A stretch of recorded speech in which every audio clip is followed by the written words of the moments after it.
अपना तो तिजोरी हर कोई भरता है, अपना तो तिजोरी हर कोई भरता है। अरे ऐसा नेता चुनो जो जनता का सेवा करता है, जनता का सेवा करता है। हमारा विधायक कैसा हो? विनोद तिवारी जैसा हो। हमारा विधायक कैसा हो? विनोद तिवारी जैसा हो। क्यों पड़े हो चक्कर में? कोई नहीं है टक्कर में। क्यों पड़े हो चक्कर में? कोई नहीं है टक्कर में। सबको देखा बारी बारी, अब की बार विनोद तिवारी। सबको देखा बारी बारी, अब की बार विनोद तिवारी। चाहे वाला इनके हजार बड़ुए, जनता में सुन प्रचार बड़ुए, जनता में सुन प्रचार बड़ुए। चाहे वाला इनके हजार बड़ुए, जनता में सुन प्रचार बड़ुए।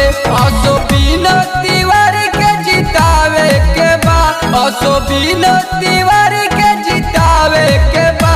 जीरा देई से विधायक बनावे के बा, जीरा देई से विधायक बनावे के बा।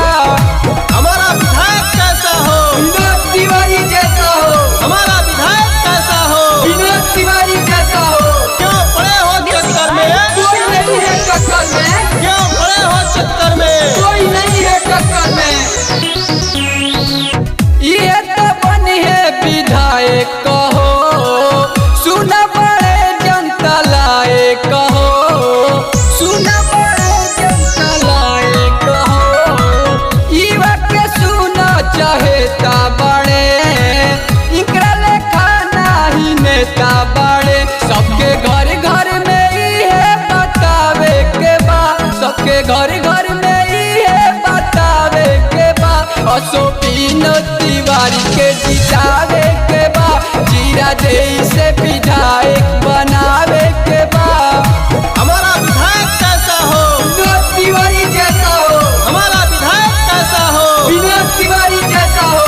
क्यों पड़े हो चक्कर में? कोई नहीं है टक्कर में। क्यों पड़े हो चक्कर में? कोई नहीं है टक्कर में।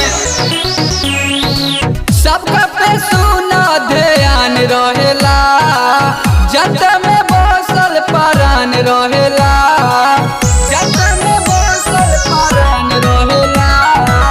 जीरा देई के विकास करी है, देखल सपनवा के सच करी है। दुबे नीतीश का पटना पहुँचावे के बा, दुबे नीतीश का पटना पहुँचावे के बा। असो विनोद तिवारी के जितावे के बा, जीरा देई से विधायक बनावे के बा। चाहे वाला इनके हजार बड़ुए, जनता में सुन प्रचार बड़ुए।